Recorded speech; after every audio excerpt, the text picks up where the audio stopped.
Welcome to the Brothers of the World. Welcome, Johnny. Brothers of the World, what's up, Trav? What's up, J-Red?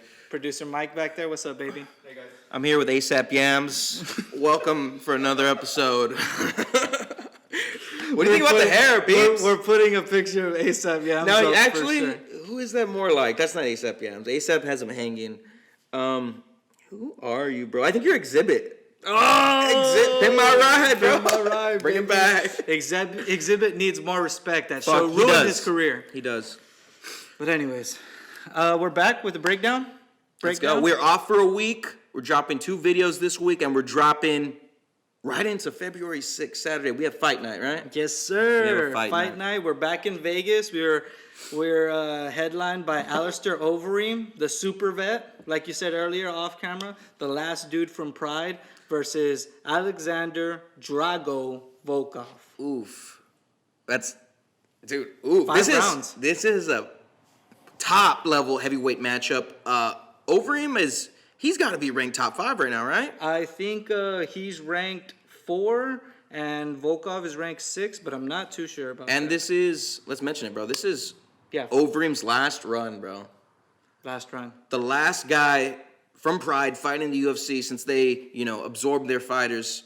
I think Fedor's still fighting in Bellator. Mm-hmm. And Arlovsky, was he a Pride guy? He's still there, right? Well, he's still in the... Yeah, division. but, Overeem's top 5. Yeah, for sure. I love me some Overeem, and that's why I'm going to get into it and say I'm picking Alistair Overeem for this fight. Right off the bat, dude, lube it up a little, bro? No, we're going rough, baby. God, tough entry. Yeah, Alistair Overeem, I think he's definitely going to take it. I think he has the better gas tank throughout all 5 rounds. We saw in the Curtis Blades fight when Volkov fought Curtis Blades, he could last the 5 rounds, but Curtis Blades looked very gassed and very horrible, and he wasn't able to finish that fight in those 4th and 5th rounds. I think Alistair Overeem has just got way better skill. He's got the striking to match Volkov, and he's definitely gonna have the what's it called, ability to take him down, clinch him, hold him. Let me get into that. Go ahead. So you're talking about the takedowns and the clinch. So I think on Overeem's part, it's gonna rely on his strength advantage. He's much bigger than Volkov. He's body wise, Volkov's fucking 8 feet tall. Yeah, I'm talking about talking about girth. Oh, he's yeah. a girthy boy. He eats fish. I mean, he's not Overeem anymore, but he's still a big boy. He eats horse beef. Hey, but here's a question. I was gonna say Overeem. Overeem obviously cuts weight to make this weight class, right? Probably. I'm sure he's 6'4". I'm sure he cuts weight. Volkov, he's just a thinner guy. I mean, he's not Stefan Struve thin, but he's around there. Mm-hmm. And then again, he's not 6'10" like Struve. But they kind of... Okay, so 6'7" actually for Volkov. But Volkov's path to victory, and I'm going to pick Volkov, I just think he's going to have more cardio. He's going to be able to apply more distance management. Mm-hmm. But if you factor in the 5-round fight, can he do that for, 25 minutes? That's the big question to be answered. Obviously, Overeem is going to apply the pressure. I think he's going to press forward, lead the dance, rely on a clinch game. But you know what he's going to try to do? He's going to try to wear on Volkov. Yeah. Wear him down, look for his strike. I think he ended up knocking out Walt Harris, right? And I felt like early on, Walt Harris had a good... He hurt him. Yeah, he hurt him early. And that's the thing with Overeem, dude. He can get hurt early, but he bounces back. Yeah. So if Volkov can't, dude, I'm gonna say right now, if Volkov can't get him out of there in these first 2 rounds, he's gonna have to look for, play it safe. Mm-hmm. That's the thing. He's gonna have to point fight him. He's either gonna have to knock him out early or just stay away from Overeem, like just keep distance management and outpoint him. Because if he doesn't knock him out within 2 rounds, I think that's gonna be Overeem's fight, and then he has to survive. What's your take on this? Well, Overeem is 4-1 in his last 5. I think he should be on a 5-fight win streak because he was winning up until the last 3 seconds against Rosenstruck. That's the lip, right? But, yeah, that was the lip fight. We got to show that injury. That was great. That ranks up there with the guy who got the ear. The ear. The guy's just missing face. But with Volkov, I know Curtis Blades is an elite wrestler in the division, but he made it look easy taking down Volkov. And Who won that fight? Curtis Blades. Oh, Curtis Blades did win? Oh, Yes, I was thinking did. Volkov won that one. No, I'm thinking Walt Harris. Yeah, you're right. Yeah. Curtis Blades. So I'm going to go decision, unanimous decision for the extra points. Ooh, you think these heavyweights are going to take it all the way? Yeah. I mean, I think both of these guys can. if I think you're right, where if there is a finish, it's more than likely going to be Volkov early. Yeah. But I think Alistair is going to be able to outpoint him, be aggressive, like you said, put the pace on him, clinch him, and get that decision. Because Overeem has been so much safer now, safer in the sense of he's trying to grind people out. He's not just trying to get out in brawls. Could you remind me how his last win against Gusta Sakai, he knocked him out in the 5th round. So obviously, talking about that, Overeem still retains the power to knock somebody out late. Mm-hmm. And with a super dead tired Curtis Blades, it kind of seemed like Volkov can't knock you out late. You're right. So early knockout, I give the advantage to Volkov. I'm still going to go with him because I think he's going to be able to get it. He's 8 years younger than the 40-year-old Overeem. And then, if it goes into those late rounds, he's just got to survive because Overeem is just, although I say he has a better, cardio, it's just like Overeem's still deadly and, he's always dangerous. So that was the main event, but the co-main event could be a freaking main event on any fight night at any time in the year. Ask me a question, I got the answer. Oh, Frankie Edgar. Okay. Frankie Edgar, that is, baby. At first, I was like, you didn't set me up to ask you a question, but I got you. Corey Sandhagen is the question. Now, can Frankie Edgar answer that? I'm asking you. I guess I'm getting right into it again. Honestly, when they made this fight back in, I think it was December or November, I was like, come on, Frankie, why are you taking this fight? We know Corey Sandhagen is good on the ground. We know he has elite striking. He just knocked out Marlon Moraes with a spinning back kick. Good on the ground, bro. He got submitted by Aljo. I know, but he had shown nothing but goodness or being good on the ground. Aljo went ahead, put the pressure on him, submitted him in that very first round. And you say you put the pressure on him, but I think it was also the pressure of it being a number 1 contender fight. Oh yeah, and Corey Sandhagen is somewhat new. You know what I mean? Yes. He's really just broke through. How many fights does he have in the UFC? I think it's barely around somewhere like 15 total fights, but I think it's like 6 or 7 fights in the UFC. Corey Sandhagen has looked great. Aljo really did put that pressure on him, put him up against the fence, was able to jump on that back, and once again, when this fight was made, I said, fuck, Frankie. For me, this style just doesn't seem right for Frankie. Mm-hmm.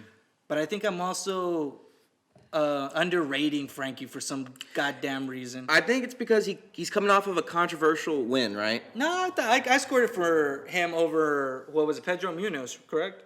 I think the people who are saying controversial obviously betted on Munoz. Yeah. But it was a close fight. It was a close fight. It was a good one. Now, Frankie... regarding his weight class, I mean, he was fighting at lightweight for the longest time, right? Or featherweight. Lightweight and featherweight. He fought at lightweight, fought at featherweight. Now he's fighting. This is his bantamweight fight? Second bantamweight. Second? Okay, so he's still new to the division. Is he ranking-wise? What does that look like? Ranking-wise, I believe he is 4 and Corey is 2. So this is a number 1 contenders fight. This is both. Yeah. You know what? I'll call it this. It's a title eliminator. Yeah, right. Because Aljo is definitely getting the next shot, and whoever wins there is definitely going to be fighting the winner of this one. And then, guys, if you're a fan of the classic fighters who fought in the mid to late 2000s, this is Frankie. Frankie. He was the one who took it from BJ Penn. I was about to say, I know. I shot myself in the foot in this last episode. We haven't put it up yet, but I shot myself in the last episode by saying Dustin Poirier is the 3rd best behind BJ Penn and Khabib, the 3rd best lightweight. Yeah, when you said that, I'm like, that's not true. Yeah, I mean, Frankie Edgar. But I also Eddie did say, Alvarez, Yeah. I mean, you should have. I should have. You slapped me. But Slap me next time. I heard that, I'm like, I think you're missing somebody. Frankie Edgar, bro. But I just didn't have the answer for you. BJ Penn, he also got 3 title defenses before he lost it. There's also Benson Henderson, but that's a topic for another I'll never day. forget him doing this, bro. Because he's so little, Yeah. And the belt's so big on him. It's like, when DJ has a belt on or whatever. But you know what, man? I'm going against my... Your favorite? No, I'm going against my fucking doubt on Frankie Edgar, and I'm actually going to go Frankie Edgar. Go Frankie? He's got way more experience. He can do the wrestling. He can do the striking. He's gonna have way more movement than Marlon Moraes did. 32 professional fights for Frankie, and then over half of those UFC fights. I like Corey Sandhagen. I guess that was another reason why I didn't want to see these guys paired up because I like them both. But fuck that. Frankie You're not gonna enter Edgar, the Sandman, bro? We'll enter him later, bro. Exit the Sandman. Exit the Sandman this week. I'm going Frankie Edgar. I'm going with the vet. I'm going with the guy that can for sure go. Oh, this isn't 5 rounds, but he can for sure go 5 rounds. I'm going Frankie Edgar. Let's bring up the odds because they're pretty astronomical. Are they? Frankie is at a plus 340 underdog, minus 440 for the heavy favorite Sanhagen. So It seems like everybody is feeling how I'm feeling, but I'm going Frankie Edgar. So what it is, bro, I think they're trying to, obviously they're different fighting styles, Marlon Moraes to Frankie, because Frankie, obviously he's looking to get in close and clinch you up. And at distance, he's going to be moving away, way more. Yeah, so Sanhagen is, he's going to look to land a high kick and end Frankie. The question is, will he land that? Frankie is just a scrappy dude. It's a 3-round fight. I can see this fight going the distance, and you picked Frankie. I'm gonna pick Frankie with the underdog win on this. That's what I'm talking about, baby. That's what I'm talking about. No, let's mix it up. There we go, baby. All of that stuff. That's how we do it here. The third fight is Martin Renault, longtime UFC vet, been in the UFC. She will not quit, bro. 2015. She turned 43 and was like, I'm gonna keep doing it. I'm gonna keep doing it. I'm gonna keep fighting. Yeah, she's on a 3-fight loss streak, and she's facing. This is basically served up. We would say it's Calvin Kattar for Macy Chiasson, the Ultimate Fighter 28 winner. 2-1 at favorite 145. for Chasen. I think this It comes down to experience. They're putting her in the main card, and they're giving her an opportunity to shine and beat this longtime vet. And sorry, Marion Renault, I'm going for Macy Chiasson. Although she's shown gas tank issues, she's just way more dynamic. Let me just pull out this since the flow from the last fight. So Frankie Edgar and Sanhagen, it was 5'11" and 5'6". This is that same significant height difference. Oh, really? Jason's 5'11" to the 5'6" of Marion. So same thing, distance management. But Jason, she's shown effectiveness in the clinch, right? Yeah. You know what I'm saying? Yeah. I just got to go. I feel like she's gonna. Macy's gonna be stronger. She's gonna. Yeah, I feel like she's gonna control a heavy clinch game and land some knees, bro. I think that's what really got her. Her last fight against Shanna Dobson. Heavy Muay Thai, right? Well, I believe it was a good slugger fest, but that's what really won her the fight was those big knees. So did you point out that Marion Renault's riding a 3-fight loss streak? I did point that out. So that's why I'm saying, like, momentum, right? Sadly, I think if she loses this one at 42, she's probably gonna get cut. But yeah, I'm going Macy Chiasson. She won the Ultimate Fighter at 145 pounds. She's 4 out of her last 5. What do you think about decision, or you think it's gonna be a finish? I think she'll finish her. I think she'll probably finish her in the 2nd or 3rd round. I'll go for a first-round finish. I feel like she's gonna come out Worley Alves style, like a fucking hot rocket, and just start her early. Okay. And that's sometimes what you got to do, bro. Some fighters are coming out looking for like a slow, drawn-out fight, but sometimes if you come out too fast, they're like, "What the fuck?" You gotta know what you can do. Yeah. You know what I mean? Mm-hmm. Like if you're a knockout fighter, you should probably go try out for Dana White Contender Series. But if you're a grinder wrestler, you probably want to go on the Ultimate Fighter and win a whole show. Yeah. Koscheck style. Well, he didn't even win. Diego won. And right, Diego won that. Diego tough beat one. Kenny Florian for it. No. He beat Koscheck in one of the elimination. And Okay. Okay. You know what else also, bro? So speaking about that, Diego Sanchez beat Koscheck, but then when they fought, when it came to real UFC match, Koscheck defeated. You know that, right? Yeah, Sanchez. I do know that. Yeah. So anyway, going on. Look, let me talk about the odds though for this fight. Plus 175, the underdog Marion Renault, and then minus 210 for Chesian. Pajonta against Kate, bro. Pajonta. I don't really know much about Cape because he's coming off of a 3-fight win streak, but this is UFC debut. He's coming from Rizin. I know when you look at who he's beat, there are some good names over there. Was that where Jiri came? Jiri Prohaska? Yeah, I think he did. Right, yeah, he's one of the Rizin guys, right? Is that that's Japan, right? I don't know. I'm pretty sure it's somewhere. I'm racist. I don't watch Japanese MMA. That was a joke. Sorry. Dude, Cut that. I didn't mean the dead silence. To fucking, right. But sorry. But yeah, Cape, 15-4, 19 professional fights. Like I said, you mentioned this. He's the champion for Rizin. He had literally just won the belt. Yeah, he just beat the guy who just lost for the belt. He lost against. He lost against Horiguchi. right? Yes. I do Mike watch Brown's guy, right? Japanese MMA. It was a joke. I do. I'm not racist. We're cutting it. So yeah, but Pajonta, he's just Pantoja, right? Mm-hmm. Pantoja, who the Brazilian. Askar Askarov. Yeah, he just lost to him. We were talking about this earlier, and then he's only lost to Askar Askarov and Figueiredo and Figgy. So and a UD with Figgy though. So back in 2019, about a year ago, he took Figgy the distance. I mean, it was a 3-round fight at the time. It wasn't for a belt. Which gives us a little insight on this fight because Cape, I think most of his fights are won by knockout and TKO. And so we know that Pantoja can deal with a heavy hitter like Pantoja, Figgy. American top team. I mean, he has 5 defeats on his record, but he's never been finished. Mm-hmm. So that's the thing about him. And you said Cape's considered a knockout artist? I think from what I've seen is that he's more of a heavy striker. But I'm going to go with Pantoja, mostly because I don't really know that much about Cape. We're going to see what he can do here in the UFC. Mm-hmm. But Pantoja has been a staple in the 125 division. So I'm going to go with Pantoja by decision. This fight is going to take place on the feet. Actually, I'm going Pantoja by submission. Really? 3rd round.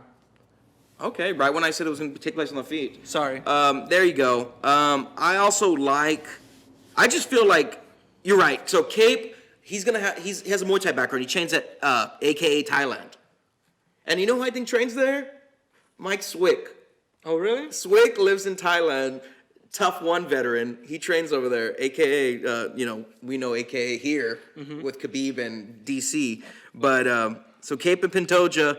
I like Cape, bro. You like Cape? I like Cape in this one. I feel like he's going to shock the world. Looking at the odds, it's a pick'em fight. You think he's going to be able to finish it? Plus 115 for Cape. So Pantoja's never been knocked out. He has a chin. He withstood the power of Figueiredo. Do you remember how that fight turned out? I mean, it was kind of flew under the radar. This was before Fig, got his name. He was on the rise. Now I see. I'm gonna say UD. Unanimous decision. Yeah, we know Pantoja can take some damage. Minus 135 for the favorite Pantoja. This next one, Cody Stamann is facing his 3rd opponent since this was scheduled. At first, it was Merab Divashvili. I don't know how to pronounce it. Then it was Andre Ewell. I don't know how to pronounce that either. Words are hard. But Andre Ewell he tested positive for corona, then tested negative twice. But UFC protocol says you got to be 10 days quarantine, so he can't fight this weekend. Now he's fighting this dude making his UFC debut. His name is Askar Asghar, and he is from Titan FC. He's fought all over the place. I think he's 11-0 right now, with 5 knockouts, 1 submission, and 5 decisions. But I'm gonna go with Cody. Once again, I don't know much about his opponent. Wait. You said he's fighting Askar Askarov? No, Askar Asghar, new guy. So he's not fighting Andre Ewell? No, Andre Ewell tested positive for corona. Jesus, so I'm completely lost. I'm just gonna go Stamann. Yeah, I'm going Stamann because Stamann is a damn cog in the machine. Yeah, that dude he's coming off of a loss to Jimmy Rivera though, where he got burnt. He burnt himself out. Mm-hmm. But he grinds you down, and I think he took that on short notice. Cody Stamann grinds you out, and I think he deserves more respect. He did have that win against Kelleher, who trains at Brian Kelleher. Yeah, Brian Kelleher was good. Yeah. So, I think Cody Stamann. I hold him in high regards. I feel like he gets overlooked, but I'm going to go with Cody Stamann. I think he's going to be able to grind out that decision. There you had it, people. And you're going to go with my pick as well? Yeah, I'm going to go with Stamann. Right, Cody Stamann? I mean, any insight you can give us about except like he lost to 5 KOs. Pantoja beat him, right? Was that who? No. Different guys. 125 is Askar Askarov. And this new guy making his debut is Askar Asghar. He was born, I think, somewhere, and grew up in Illinois, but wasn't born in the United States. Next fight, though. Let's get into it. My favorite, or not my favorite. I'm I'm very excited about it. The opener for the main card. Rio Grande Valley's. He's from Brazil, but he trains. He lives. He trains and lives here in far Texas. Carlos Diego Fiera is trying to get his shot at redemption when he fights Beneil Dariush. Both fighters streaking. Carlos Diego on a 6-fight win streak. Beneil on a 5-fight win streak. Beneil did beat him back in 2014. This is a revenge match similar to the Conor Dustin days. Yeah. 7 years in the making. And both these fighters are on the rise. I mean, what is streaking, literally streaking. Vieira has on a what fight? Which six fight, six? Okay. 6 and 5 for Beneil, and we all like Beneil. Beneil's been. They actually joined the UFC. I think in the same time, 2014, and then they fought in 2015. But yeah, man, Beneil Dariush swept him in a unanimous decision by grinding him out and getting the takedown. But from what we've seen in Speaking about Poirier, though, that was Vieira's last loss. Yeah, he lost 2 in a row to Beneil Dariush. It was and then Beneil, then it was another one, and then he went on his Dustin 6th. Poirier. Or was it 6 or 7, bro? 6, I believe. No, wait, 2. Yeah, 6, right? You're 6, yeah. I got lots of MMA knowledge. With 3 finishes in there, and he's just coming off of a finish. Was that against Showtime? Yes. Yeah. He So submitted him. So it's been a whole year. He's had a year layoff because he beat Showtime in late January last year. So a whole year layoff with that. I think, look, I'm going to get into it right here. I think Carlos Diego Vieira is going to be able to get the submission. Why I'm saying that is if we're looking at his performance in his last 3 fights, he fought 2 Russian wrestlers, one on the big platform of Khabib versus Poirier, and then he totally demolished, in a way, Showtime by just putting the pressure on him, putting him up against the fence. I think he went into that fight with something injured in his leg. That's why he was doing the weird, not even really Muay Thai. It was more of like the old Hoist Gracie kick into range. Taking nothing away from Showtime, though, I don't think that was the best Showtime that. No.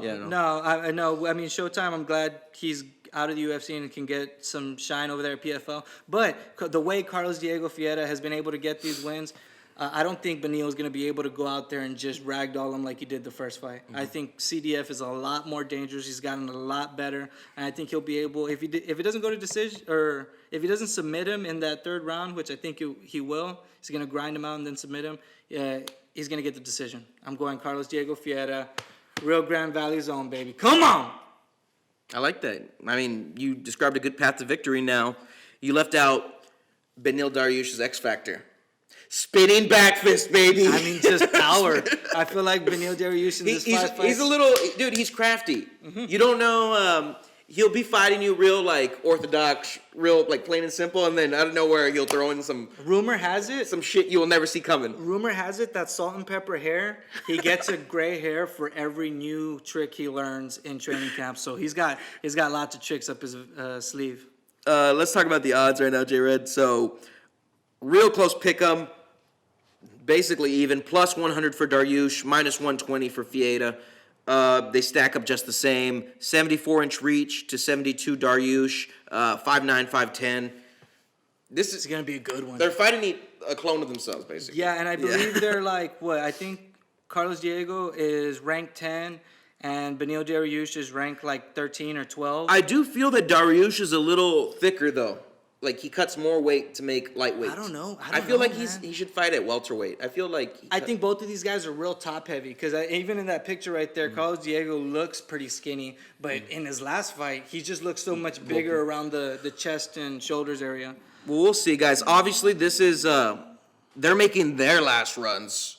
This is contender eliminator, right? Wouldn't you say? Yeah. I think after this fight, the winner is definitely going to get their shot to get into that top 5. And I think both of them with surging win streaks like this, I think they're both going to get a title shot soon, maybe in 2-3 fights if they can continue to win. I mean, only people have defeated our boy. Well, not your boy. You're picking. I love Beneil. We all love Beneil. Beneil's he's like a fan favorite if you're really into MMA. But he's only lost to Chiesa, Alexander Hernandez, and Edson Barbosa. And that was Edson Barbosa back in 2017 when he was knocking the fucking brakes off people with wheel kicks. So it's going to be tough to beat him. Who are you going for? Dariush. And the last fight that we're going to cover here is Michael Johnson versus The Clay Carpenter. Guida. Veterans versus veterans. I never understood that, bro. What is a carpenter? I think he was a carpenter, him and his brother. Oh, really? So that was his job. Yeah. Okay, I thought it was like some... His brother he was just... I thought it was like an ode to like, because he does rock the Jesus look though. Yeah, I mean, you know Clay Guida. Yeah. It's going to be an exciting fight. I think Clay Guida looked like he has just more in him when he lost to Bobby Green. Fight on his contract. Who knows, bro? I know, right? At this point, I feel like they just keep re-signing him. Like, fuck yeah, Clay. Yeah, Clay, you're willing to go out there and fight no matter Do you when, think this guy, what, he probably who. makes 100 G's a fight, right? Hopefully, From the hopefully he's a long. Yeah, he's been in the He's not UFC. the pioneer wing, but he's right after that second wing. Yeah. Both of these guys on loss streaks. Michael Johnson on a 3-fight loss streak. Clay Guida on a 2-fight loss streak. But like I said, I feel like Clay Guida looked way better in his loss to Bobby Green in his last Dude, fight. what's up with Michael Johnson though? His peak was so short-lived and dude, it I lasted. mean, not felt, really. When you look at his record, he has wins against the Poirier, best people. Gaethje, right? Tony Ferguson. He has wins against the best people. But that was- losses against. I don't know. His record is. It's weird, man. Yeah, and then I've done my research on Michael Johnson. I'm like, what happened? Oh well, no, he lost. He got knocked out against Gaethje. You know what it was, bro? It was Khabib Nurmagomedov. Khabib changed him. Okay, well, the thing is, okay, let's look at his record. He lost to Beneil. He lost to Nate Diaz. Well, no. What's really started? He beat T-Bow in 2013. Melvin Gillard beat him, and these guys were contenders at the time. And then he beat Edson Barbosa in 2015. And then he suffered a loss, Dariush 2015, lost to Nate Diaz, rebounded, big win against Poirier in 2016, and then he faced him. Khabib. He faced him. And this was the fight. Just quit, brother. This is that fight. Just quit, brother. You know I need this. And then ever since then, guys, the Khabib loss, his record stands at 2-5.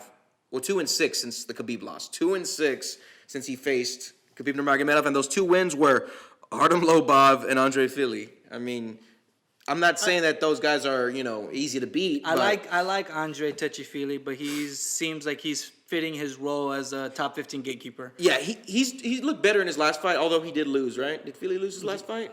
I can't remember. Here, I'm gonna check that out right now. But he did look good in his last. No, he won. He lost to Bryce Mitchell. Oh, okay. Dude, Bryce Mitchell, yeah, that's why. I remember that fight. He got out-wrestled, but he looked tough in there. So who do you got for Clay Guida versus Michael Johnson? I'm going to go Clay Guida by decision. These records, though, bro. 20-16 Michael Johnson and against 35-17 Clay Guida. Michael Johnson is the -220 favorite. Clay Guida's at +180. It's hard to pick, man. Do we think Michael Johnson's going to knock out Clay Guida? No, but no. But then again, I think you can outpoint Clay. Clay Guida's wrestling. His wrestling still looks good. And you know who I wish kept that up? Because I think they would still be winning if they followed that, is Diego Sanchez. Remember when Diego Sanchez beat Mickey Gall? And then all of a sudden he wants to fight like this now? Well, that was because of... his training. Yeah. But like I'm saying, he could still win. And that's how Clay Guida continues to be competitive and win. If you can dodge a knife, you can dodge a punch. Josh Fabia. God, please never mention that. Never quote Josh Fabian here again, or else I'm never doing this podcast with you. You don't ever want me to talk about Josh Fabia again on this. Don't quote him. Oh, don't. Okay, School of Awareness. Go ahead and hit his website. Use his teachings to teach you never to quote him. Be aware of your quotes. Okay. Okay, so I'm going Clay Guida, and I'm going to go decision, 3 rounds. He's going to, although Michael Johnson has good wrestling and wrestling defense, I just feel like Clay Guida's going to outwork him. Mm-hmm. Same here. Clay Guida? Yeah, Clay Clay Guida. Guida. So that the underdog. That's the main card, and Clay Guida versus Michael Johnson was the featured fight on the prelims. We out, baby.